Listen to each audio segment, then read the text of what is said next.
Hello everyone, welcome to TWS academy. General awareness এবং জিকের set 21 আজ তোমাদের সঙ্গে আলোচনা করব।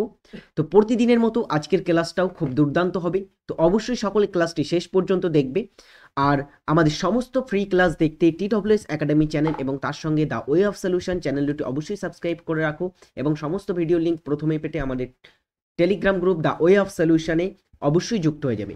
আর তোমরা যারা এখনও আমাদের TWS একাডেমি অ্যাপ ডাউনলোড করোনি অবশ্যই ডাউনলোড করবে। সেখানে কিন্তু তোমরা তোমাদের পছন্দের টিচারদের কাছ থেকে ক্লাস নিতে পারবে। সেখানে বিভিন্ন ফাউন্ডেশন ব্যাচ এবং বিভিন্ন প্র্যাকটিস ব্যাচ আছে, যেটা তোমার পছন্দ সেখানে তোমরা ভর্তি হতে পারবে। তাছাড়া পেইড টেস্ট, ফ্রি টেস্ট এবং ইবুক প্রভৃতি কিন্তু সেখান থেকে তোমরা বিভিন্ন জিনিস নিতে পারবে। আজকের প্রথম প্রশ্নে আসবো। প্রথম প্রশ্ন দেখো স্ক্রিনে আছে, সেটা হচ্ছে পশ্চিমবঙ্গে কতবার রাষ্ট্রপতি শাসন জারি করা হয়েছে? রাষ্ট্রপতি শাসন বা এটাকে আমরা রাজ্যের শাসনতান্ত্রিক জরুরি অবস্থা বলে থাকি, যেটা রাষ্ট্রপতি জারি করে থাকেন। অ্যাকচুয়ালি তিন ধরনের কিন্তু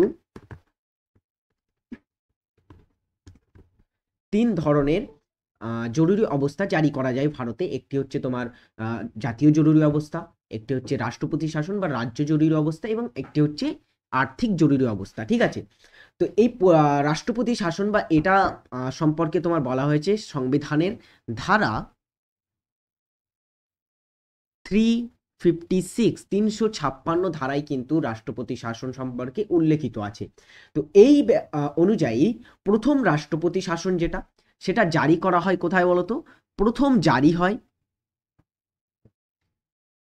1951 সালে পাঞ্জাবে। পাঞ্জাবে প্রথম কিন্তু রাষ্ট্রপতি শাসন জারি করা হয়। পরবর্তীতে পশ্চিমবঙ্গেও জারি করা হয়। কতবার? পশ্চিমবঙ্গে 4বার কিন্তু এখনো পর্যন্ত রাষ্ট্রপতি শাসন জারি করা হয়েছে। সালগুলো একটু মনে রাখো: 1962, 1968 এবং 1970 ও 71। এই 4বার হচ্ছে রাষ্ট্রপতি শাসন পশ্চিমবঙ্গে জারি হয়েছে। ওকে, আশা করি এখান থেকে প্রশ্ন আসলে তোমরা সঠিক উত্তর করতে পারবে, আর এর বাইরে থেকে আসবে বলে আমার মনে হয় না। নেক্সট প্রশ্নে আসা যাক, বাহাদুরগড়ের যুদ্ধ কত সালে হয়? তো বাহাদুরের গড়ের যুদ্ধ এটা কিন্তু মধ্যযুগের একটা উল্লেখিত যুদ্ধ ছিল, মুঘল আমলের। এটা মুঘল শাসকদের মধ্যে কিন্তু লড়া হয়েছিল। তো এই বাহাদুর গড়ের যুদ্ধ কত সালে হয়েছিল? বলে ফেলো সকলে। দেখো, বাহাদুরগড়ের যুদ্ধ এটা কবে বলতো সংগঠিত হয়? বাহাদুরগড়ের যুদ্ধ হয়েছিল সেটা 1658 সালে। কার কার মধ্যে? দারা এবং দারা শিকো এবং সুজার মধ্যে। সুজা, শাহ সুজা এবং দারা শিকোর মধ্যে কিন্তু এই যুদ্ধটি সংগঠিত হয়েছিল, যারা কিন্তু দুজনেই ছিল শাহজাহানের পুত্র। তো শাহজাহান মারা যাওয়ার পরে 1657 সালের পরে কিন্তু তিনি অসুস্থ হয়ে যায় এবং তারপরে কিন্তু এই অনেকগুলো যুদ্ধ হতে থাকে তার পুত্রদের মধ্যে। যেমন তার মধ্যে উল্লেখযোগ্য ছিল বাহাদুরগড়ের যুদ্ধ দারা এবং সুজার মধ্যে, শামুগড়ের যুদ্ধ যেটা হয়েছিল ঔরঙ্গজেব এবং শাহজাহান তথা দারার মধ্যে কিন্তু, তারপরে তোমার খানজোয়ারার যুদ্ধ ইত্যাদি কিন্তু অনেকগুলো যুদ্ধ লড়া হয়েছিল পরবর্তী সময়ে। নেক্সট প্রশ্নে আসি, কোন দিনে সূর্য থেকে পৃথিবীর দূরত্ব সবচেয়ে কম হয়? তো কোন দিনে সূর্য থেকে পৃথিবীর দূরত্ব সবচেয়ে কম হয়? 4 জুলাই, 3রা জানুয়ারি, 21 মার্চ আর 22 ডিসেম্বর। দেখো, সূর্য থেকে পৃথিবীর দূরত্ব কম হয় একটা দিনেই। দেখো, পৃথিবী সূর্যের চারিদিকে ঘুরতে ঘুরতে, ধরো এটা হচ্ছে সান এবং তার কক্ষপথে পৃথিবী এইভাবে ঘুরতে থাকছে।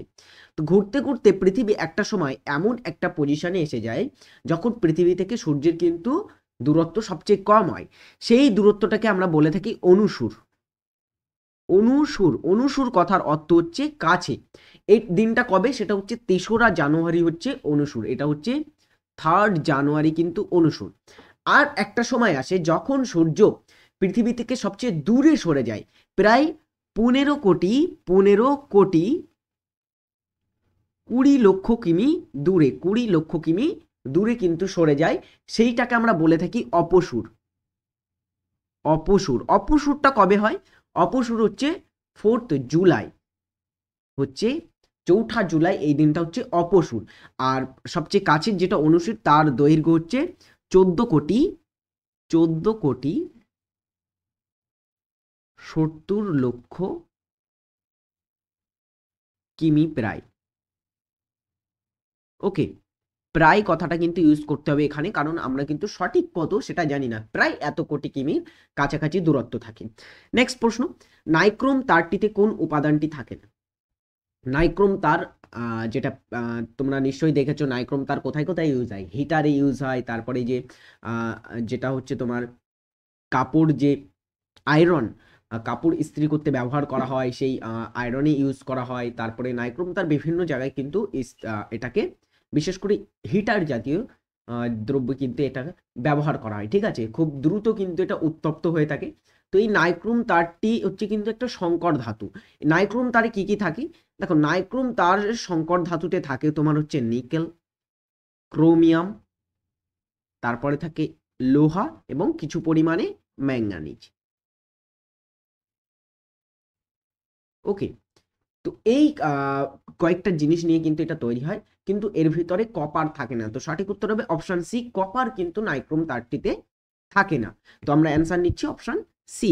নেক্সট, প্রথমবার প্রথম কত সালে মানব উন্নয়ন সূচক তালিকা HDI প্রকাশ করা হয়? HDI বা হিউম্যান ডেভেলপমেন্ট ইন্ডেক্স, যেটাকে প্রকাশ করা হয়েছিল কত সালে প্রথম? হিউম্যান ডেভেলপমেন্ট ইন্ডেক্স কারা বলতো প্রকাশ করে?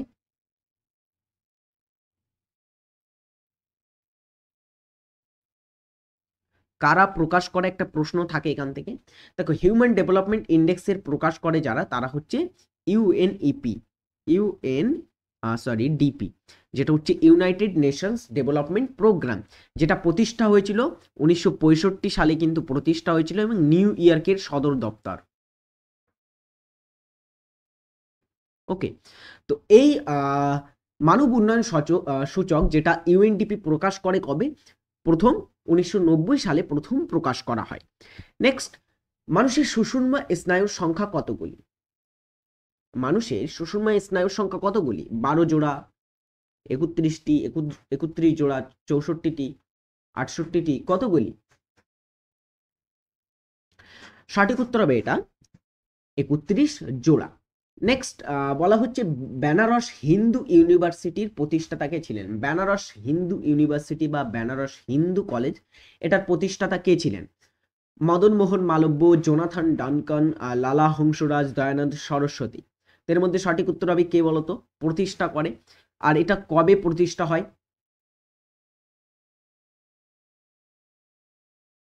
প্রতিষ্ঠা হয় কবে? এটা প্রতিষ্ঠা হয়েছিল 1916 সালে প্রতিষ্ঠা হয়, এবং এই বেনারস হিন্দু ইউনিভার্সিটি এটার প্রতিষ্ঠাতা ছিলেন মদন মোহন মালব্য। আরেকটা প্রশ্ন এখান থেকে গুলিয়ে ফেলে অনেকে, যে জোনাথন ডানকান অ্যান্সার করে, কিন্তু না, জোনাথন ডানকান হবে না সঠিক উত্তর। জোনাথন ডানকানও এই বেনারস তোমার ইউনিভার্সিটির সঙ্গে যুক্ত, কিন্তু সেটা সংস্কৃত কলেজ। তিনি স্থাপন করেন বেনারস সংস্কৃত কলেজ, যেটা ভারতে কিন্তু প্রাচ্য শিক্ষাকে বাহবা দেওয়ার জন্য তৈরি করা হয়েছিল। কবে বলতো এটা তৈরি করা হয়? সেটা হচ্ছে 1791 সালে প্রতিষ্ঠা হয়েছিল বেনারস সংস্কৃত কলেজ, ঠিক আছে। আর মদন মোহন মালব্য স্থাপন করেন বেনারস হিন্দু ইউনিভার্সিটি, যার মধ্যে তোমার অ্যানি বেসান্ত কিন্তু সদস্য ছিল প্রতিষ্ঠার পিছনে। নেক্সট হচ্ছে দেখো, নিচের কোন রাশিটি একটি ভেক্টর রাশি? ভেক্টর রাশি কাকে বলে? মান অভিমুখ দুই আছে, তাকে বলে ভেক্টর রাশি। তো নিচের একটি মাত্র রাশি যেটা হচ্ছে ভেক্টর রাশি, কোনটি? সঠিক উত্তর হবে কোনটি? দেখো এটা হবে সরণ। সরণের কিন্তু কি আছে, সরণ হচ্ছে, সরণের সংজ্ঞা কি? গতিশীল বস্তুকে একটি নির্দিষ্ট পয়েন্ট বা নির্দিষ্ট স্থানের দিকে স্থান পরিবর্তন। একটা গতিশীল বস্তু, একটা নির্দিষ্ট তার গন্তব্য স্থলের দিকে কি করছে, তার পরিবর্তন, তার স্থানের পরিবর্তনকে কিন্তু বলা হয়ে থাকে সরণ। এবং এটি ওই কারণে কিন্তু ভেক্টর রাশি, এর মান অভিমুখ দুটোই কিন্তু আছে। আর কি কি আছে ভেক্টর রাশি বলতো? ভেক্টর রাশি আছে যেমন বেগ একটি কিন্তু ভেক্টর রাশি, ত্বরণ কিন্তু একটা ভেক্টর রাশি হবে।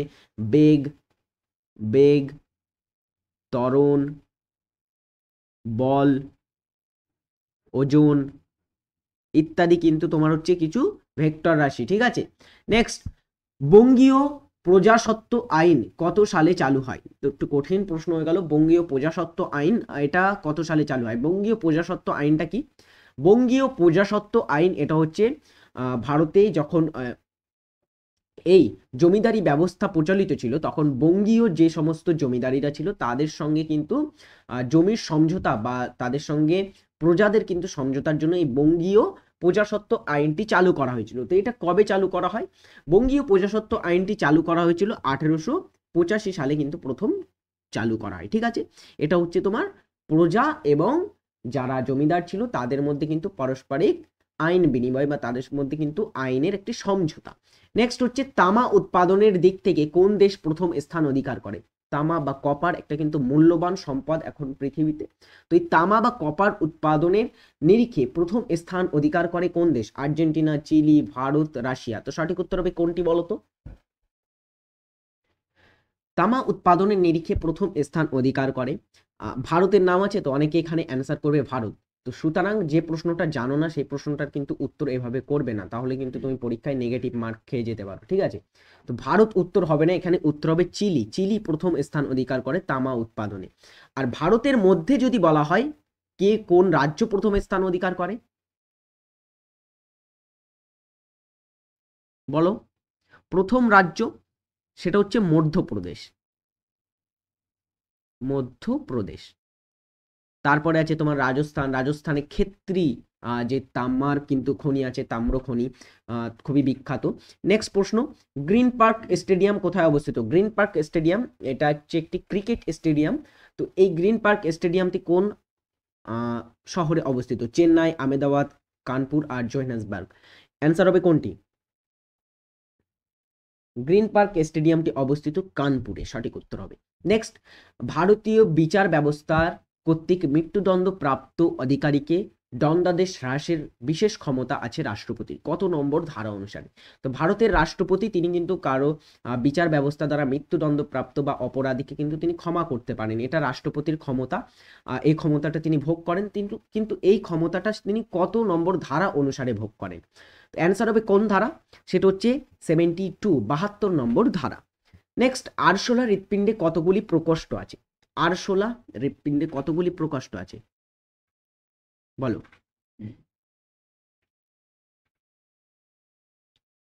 সাধারণত স্তন্যপায়ী যে সমস্ত প্রাণীগুলি হয়, স্তন্যপায়ীদের স্তন্যপায়ী প্রাণী যেমন মানুষ এবং মানুষ জাতীয় যে সমস্ত স্তন্যপায়ী প্রাণী তাদের প্রকোষ্ঠ থাকে হৃৎপিণ্ডের, সেটা হচ্ছে 4টি কিন্তু প্রকোষ্ঠযুক্ত হয়ে থাকে। ঠিক আছে, এটা হচ্ছে স্তন্যপায়ীদের। 3টি প্রকোষ্ঠ থাকে সাধারণত উভচর, উভচর ও সরীসৃপ। শুধুমাত্র কুমির কিন্তু এখানে বাদ যাবে, কারণ কুমিরের কিন্তু একটু কুমির আলাদা ব্যতীত, কুমির ব্যতীত সমস্ত উভচর এবং সরীসৃপদের 3 প্রকোষ্ঠযুক্ত হৃৎপিণ্ডের দেখা যায়। আর এই আরশোলা এর কতগুলি প্রকোষ্ঠ আছে? সেটা হচ্ছে 13টি কিন্তু প্রকোষ্ঠ আরশোলার আছে। নেক্সট, বিজয়ওয়াড়া শহরটি নিম্নের কোন নদীর তীরে অবস্থিত? বিজয়ওয়াড়া শহর কোথায় অবস্থিত? বিজয়ওয়াড়া শহরটি এটা অন্ধ্রপ্রদেশ, অন্ধ্রপ্রদেশ রাজ্যের কিন্তু একটি শহর, তাই তো? এই বিজয়ওয়াড়া শহরটি একটি নদীর তীরে অবস্থিত। কোন নদীর তীরে অবস্থিত? সেটা হচ্ছে কৃষ্ণা নদীর তীরে অবস্থিত। মুলামুথার তীরে কোন শহর বলতে পারবে কে? মুলামুথার তীরে অবস্থিত একটি শহরের নাম, মুলামুথা নদীর তীরে, এনিওয়ান? মুলামুথার তীরে অবস্থিত পুনে। ওকে, আর তোমার হচ্ছে চম্বল নদীর তীরে কোটা শহর অবস্থিত, গোমতীর তীরে লখনৌ। ওকে, তো প্রভৃতি কিন্তু উল্লেখযোগ্য কিছু শহর, নদী তীরবর্তী শহর, এগুলো তোমরা একটু নোট করে রাখবে, সকলে একটু পড়ার চেষ্টা করবে বই দেখে। ওকে, পরবর্তী প্রশ্ন, ভারতের ফেডারেল কোর্ট কোন সালে কাজ শুরু করে? ভারতের ফেডারেল কোর্ট, ভারতের সুপ্রিম কোর্ট যখন ছিল না, সুপ্রিম কোর্ট প্রতিষ্ঠিত হওয়ার আগে, সুপ্রিম কোর্ট প্রতিষ্ঠিত হয় 1950-এ। 1950-এ সুপ্রিম কোর্ট প্রতিষ্ঠা হয়।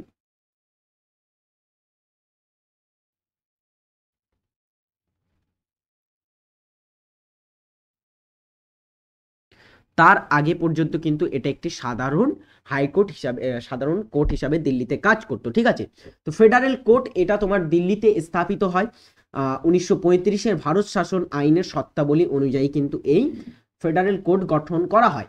এবং ফেডারেল কোর্ট তার কাজ শুরু করে প্রথম 1937 সাল থেকে, কিন্তু প্রথম এই ফেডারেল কোর্ট তার কাজ শুরু করেছিল। ওকে, নেক্সট প্রশ্নে তাহলে আসি, যেটা হচ্ছে কোন শিল্পকে শিকড় আলগা শিল্প বলে? কার্পাস, কাগজ, চা, পাট। তো ক্লাসটি কেমন লাগছে অবশ্যই কিন্তু সকলে একবার কমেন্টে জানিয়ে যাবে। আশা করি ক্লাসটি তোমাদের দুর্দান্ত লাগছে। কিছু গুরুত্বপূর্ণ প্রশ্ন যেগুলো কিন্তু পরীক্ষায় আসার মতো প্রশ্ন, তো সুন্দরভাবে তোমাদের জন্য পিপিটি করে এনেছি। তো সকলে একটি করে ক্লাসে লাইক করে দেবে আর এই প্রশ্নটির উত্তর করো সকলে।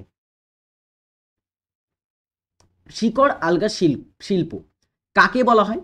শিকড় আলগা শিল্প সেই সমস্ত শিল্পকে বলে যে সমস্ত শিল্প কাঁচামাল, যেগুলো তোমার এগ্রিকালচার সেক্টরে বিশেষ করে কিন্তু নির্ভর করে। কিন্তু অনেকে বলবে স্যার এখানে তো সবকটি বেশিরভাগটি কার্পাস, চা, পাট এগুলো তো এগ্রিকালচারে উপরেই আসে। দেখো, এই শিল্পটি বিশেষ করে কাঁচামাল শিল্পর ক্ষেত্রে কার্পাস শিল্পকে শিকড় আলগা শিল্প বলে, কারণ এই কার্পাস শিল্প খুবই লাভবান শিল্প হয়। এবং এই শিকড় আলগা শিল্প বলার পিছনের একটি কারণ হচ্ছে এটা যেখানে কিন্তু উৎপাদন হয় এর কাঁচামালটা, সেখানেই কিন্তু তার আশেপাশেই এটা গড়ে ওঠে এই শিল্প কেন্দ্রটি, ঠিক আছে? অর্থাৎ এখানে ধরো কাঁচামাল উৎপাদন হচ্ছে, এখানে কার্পাস উৎপাদন হচ্ছে, কার্পাসের ক্ষেত অবস্থিত, তার পাশেই কিন্তু এই শিল্পস্থানটি বা শিল্প কেন্দ্রগুলি গড়ে ওঠে। এই কারণে কিন্তু এটাকে বলা হয়ে থাকে শিকড় আলগা শিল্প, অর্থাৎ কার্পাস সঠিক উত্তর হবে। নেক্সট দেখো, বায়ুমণ্ডলের কোন স্তরে মেরুজ্যোতি দেখা যায়? মেরুজ্যোতি বা অ্যারোরা, এটা হচ্ছে তোমার কোন স্তরে দেখা যায়? সাধারণত মেরু অঞ্চলে কিন্তু দেখা যায় এগুলি। মেরু অঞ্চলে আকাশে দুটো কোন স্তরে এটা দেখা যায়? অ্যান্সার হবে কি? এটা হচ্ছে আয়ন স্ফিয়ার বা থার্মোস্ফিয়ারে কিন্তু দেখা যায়। আয়ন স্ফিয়ার ও থার্মোস্ফিয়ার সম্পর্কে আরেকটা জিনিস মনে রাখো, এখানে বেতার তরঙ্গ প্রতিফলিত হয়,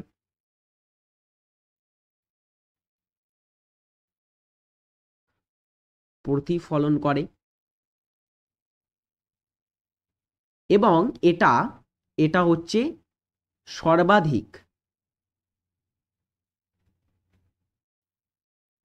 সর্বাধিক তাপমাত্রাযুক্ত স্তর। ওকে, প্রায় 1100 ডিগ্রি সেলসিয়াসের উপরে কিন্তু এখানে তাপমাত্রা চলে যায়। Next, all India youth congress কে প্রতিষ্ঠা করেন? অখিল ভারতীয় যুব কংগ্রেস, যেটা সেই অল ইন্ডিয়া ইউথ কংগ্রেস কে প্রতিষ্ঠা করেন? ভগৎ সিং, মতিলাল নেহেরু, জওহরলাল নেহেরু, চিত্তরঞ্জন দাস, এদের মধ্যে কোন ব্যক্তি? তো সাধারণত এটা হচ্ছে অল ইন্ডিয়া ইউথ কংগ্রেস, এটাকে তোমার একটি কংগ্রেসের অধিবেশনে এটাকে প্রতিষ্ঠা করা হয়েছিল। সেটা কোথায়? কলকাতা অধিবেশনে প্রতিষ্ঠা করা হয়।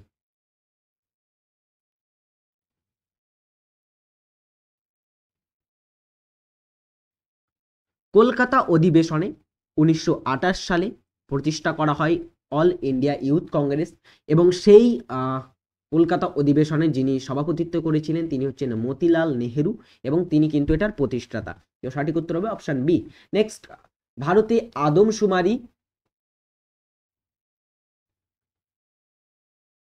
2011 অনুসারে নিম্নলিখিত কোন কেন্দ্রশাসিত অঞ্চলে সর্বাধিক লিঙ্গ অনুপাত রয়েছে?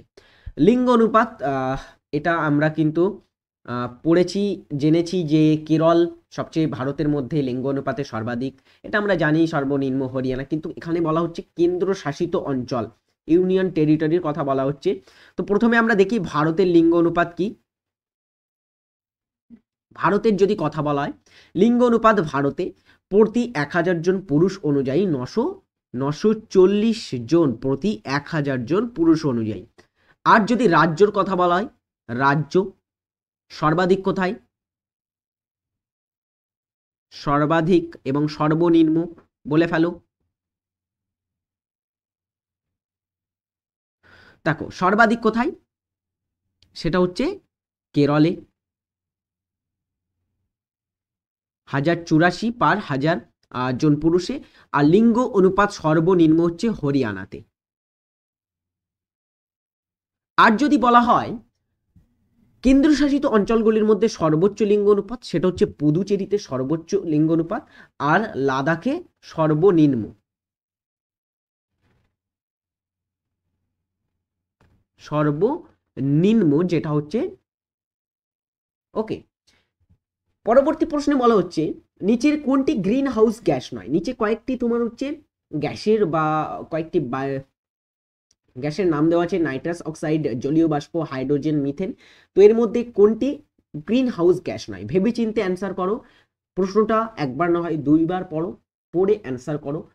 তো এটার সঠিক উত্তর কি হবে? গ্রিন হাউস গ্যাস নয়। সিম্পল কোশ্চেন মনে হচ্ছে, কিন্তু এই কোশ্চেনটির ভেতরে কিন্তু টুইস্ট আছে। অনেকে এখানে জলীয় বাষ্প অ্যান্সার করবে, এখানে অনেকে জলীয় বাষ্প বা মিথেন কিন্তু অনেকে অ্যান্সার করবে, ম্যাক্সিমাম জলীয় বাষ্পর দিকে যাবে। কিন্তু দেখো, নাইট্রাস অক্সাইড, জলীয় বাষ্প, হাইড্রোজেন, সিএফসি প্রভৃতি কিন্তু, কার্বন ডাই অক্সাইড প্রভৃতি হচ্ছে গ্রিন হাউস গ্যাসের মধ্যে আসে, কিন্তু হাইড্রোজেন কিন্তু গ্রিন হাউস গ্যাস নয়। তো অপশন সি সঠিক উত্তর হবে। জলীয় বাষ্প কিন্তু একটি green house gas, nitrous oxide, methane সবকটি কিন্তু গ্রিন হাউস গ্যাস, কিন্তু হাইড্রোজেন গ্রিন হাউস গ্যাস নয়। ভালো করে মাথায় ঢুকিয়ে নাও। তো সঠিক উত্তর হবে অপশন সি। পরে একটি হোমওয়ার্ক তোমাদের দেওয়া থাকবে, যেটা হচ্ছে ভারতের নেপোলিয়ান নামে পরিচিত কে? দ্বিতীয় চন্দ্রগুপ্ত, সমুদ্রগুপ্ত, প্রথম চন্দ্রগুপ্ত এবং চন্দ্রগুপ্ত মৌর্যের নাম আছে এখানে। তো এদের মধ্যে সঠিক উত্তর যেটি হবে সকলে এটা কমেন্টে জানিয়ে যাবে যে ভারতের নেপোলিয়ান কাকে বলা হয়।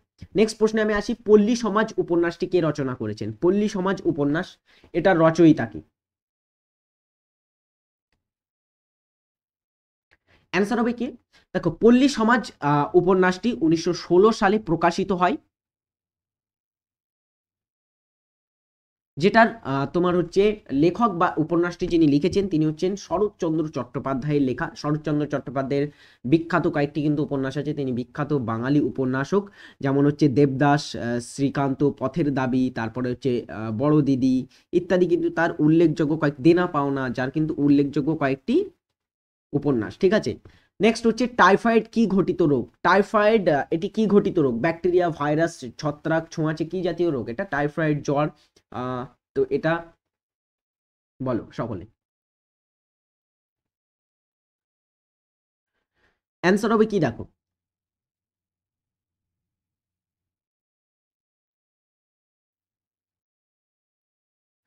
সালমোনেল্লা টাইফোস বা টাইফোসা বা টাইফোসি, সালমোনেল্লা টাইফোস হচ্ছে এই ব্যাকটেরিয়ার কারণে টাইফয়েড রোগটি হয়ে থাকে। সুতরাং এটা হচ্ছে একটি ব্যাকটেরিয়া ঘটিত রোগ, এবং কোন ব্যাকটেরিয়া এর জন্য দায়ী? সেটা হচ্ছে এই ব্যাকটেরিয়াটি কিন্তু এর জন্য দায়ী। নেক্সট, হুড্রু জলপ্রপাত কোন রাজ্যে অবস্থিত? অ্যান্সার করো সকলে। হুড্রু জলপ্রপাত কোন নদীর উপরে অবস্থিত? এটাও বলো সকলে, কোন নদী? দেখো, হুড্রু জলপ্রপাত এটা অবস্থিত ঝাড়খণ্ডে কিন্তু অবস্থিত, রাঁচি ডিস্ট্রিক্টে অবস্থিত, এবং এটা কোন নদীর উপরে অবস্থিত? সুবর্ণরেখা।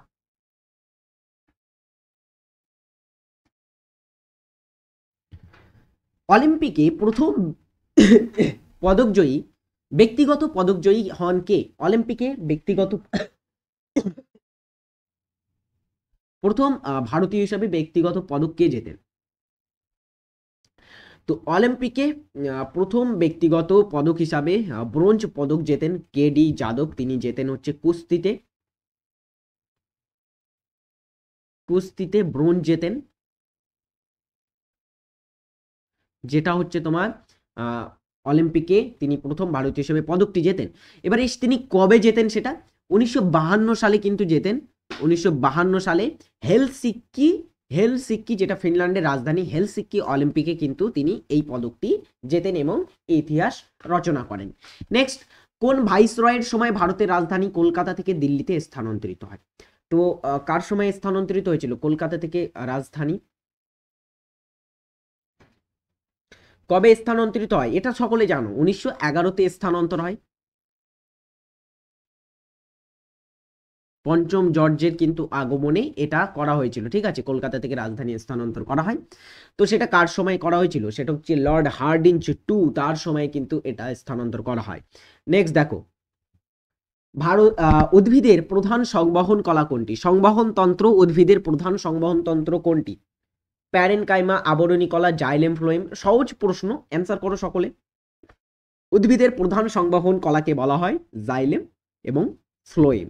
জাইলেম, ফ্লোয়েম এই দুটি একটু মনে রাখো। ফ্লোয়েম যে কলা, ফ্লোয়েম কি করে? ফ্লোয়েম কলা এটা ধরো একটি উদ্ভিদ, এখানে যে ফ্লোয়েম কলা সেটা কি করে? এই পাতা থেকে পাতা থেকে সূর্য থেকে যে সে তাপ নিয়ে যে ক্লোরোফিলের উপস্থিতিতে সেখানে খাদ্য তৈরি করে থাকে এবং খাদ্য তৈরি করার পরে সে তার এই খাদ্যগুলো পাতা থেকে উদ্ভিদের সমগ্র দেহে মূল পর্যন্ত ছড়িয়ে দেয়, সেটা হচ্ছে ফ্লোয়েম। আর জাইলেম কি করে? জাইলেম করে উদ্ভিদের মূল থেকে জল এবং খনিজ পদার্থগুলো কিন্তু সে উদ্ভিদের অন্যান্য স্থানে পাঠিয়ে দেয়, কারণ উদ্ভিদের পাতা তো আর জল শোষণ করতে পারে না, জলও উদ্ভিদের জন্য প্রয়োজনীয়, সুতরাং এই কাজটি কিন্তু করে থাকে। তো সুতরাং এই দুটি কিন্তু উদ্ভিদের প্রধান এবং উদ্ভিদের কিন্তু অপরিহার্য সংবহন কলা। নেক্সট, কোলাপুর তাপবিদ্যুৎ কেন্দ্র কোথায় অবস্থিত? দারুণ একটি প্রশ্ন। কোলাপুর তাপবিদ্যুৎ কেন্দ্র ভারতের অন্যান্য স্থানে অনেকগুলি তাপবিদ্যুৎ কেন্দ্র, ভারতের প্রধান যে বিদ্যুৎ সেক্টর যেখান থেকে বিদ্যুৎ উৎপাদন হয় সেটা হচ্ছে তাপবিদ্যুৎ থেকে। তো ভারতের একটি তাপবিদ্যুৎ কেন্দ্র কোলাপুর, যেটা অবস্থিত মহারাষ্ট্রে। ঠিক আছে, পরবর্তী প্রশ্ন, বৈশাখী উৎসব পালন করা হয় কোথায়? বৈশাখী উৎসবটা বলো সকলে। অ্যান্সার হবে কি? বৈশাখী উৎসব কোথায় পালিত হয়?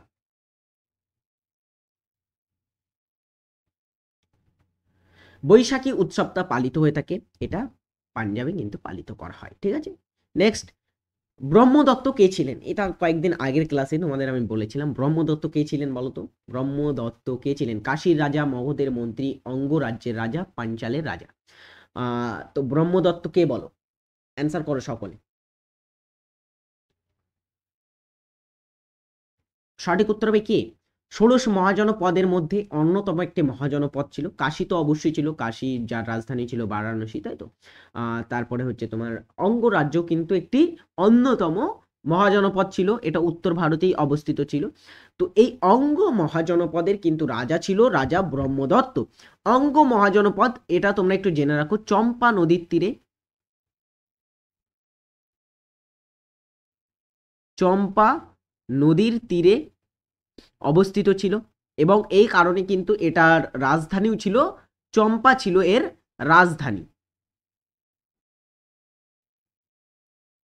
ওকে, তো এই বংশটির রাজা ছিল ব্রহ্মদত্ত। আর এই ব্রহ্মদত্ত সম্পর্কে আরো একটা জিনিস মনে রাখো, ব্রহ্মদত্তের সঙ্গে কিন্তু বিম্বিসারের যুদ্ধ হয়েছিল। বিম্বিসার ও ব্রহ্মদত্তে, যিনি অঙ্গরাজ্যের কিন্তু রাজা ছিলেন, এই ব্রহ্মদত্তের সময়ে ব্রহ্মদত্তের সঙ্গে কিন্তু বিম্বিসারের যুদ্ধের উল্লেখ আমরা কিন্তু পেয়ে থাকি। ঠিক আছে, নেক্সট প্রশ্ন, নিম্নের কোনটি একটি পতঙ্গভুক উদ্ভিদের উদাহরণ? পতঙ্গভুক উদ্ভিদ যারা হচ্ছে তোমার বিভিন্ন উদ্ভিদ কিন্তু ভক্ষণ করে থাকে।